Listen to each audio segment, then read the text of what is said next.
same as the old extreme power chainsaw. Just like the one I had before from 2 years ago. From a yard sale.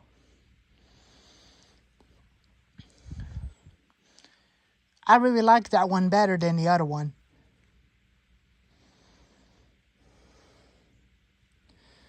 But the newer version one had a throttle lock on it too.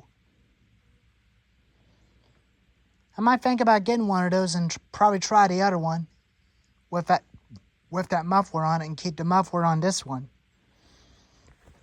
And keep that muffler on this one. And had the other one with a 22-inch on it. And had this one with two 22-inch bars on it. One on the old one and one on the new one. I might think about trying the new one out one of these days. Or do you think I should try a Pro Yamaha 62cc chainsaw with a 22-inch and an 18-inch bar it comes with it? Just let me know in the comments if you want me to try the G366 or the Pro Yamaha 62cc chainsaw.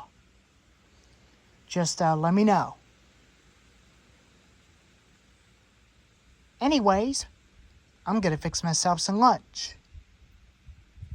And I've been working on my grandmother's generator with my Uncle Daryl. He ran out to get some fuel for it. I'm not going to have a video of me of him working on it together, but it's just the way it is. But anyways, I'm going to be able to keep this one alive instead of screwing this one up. And leave the idle where it's at, where it's slowed down, so that way it's a lot safer, while I can definitely hold it with chain brake disengage. Anyways, thank you all for watching.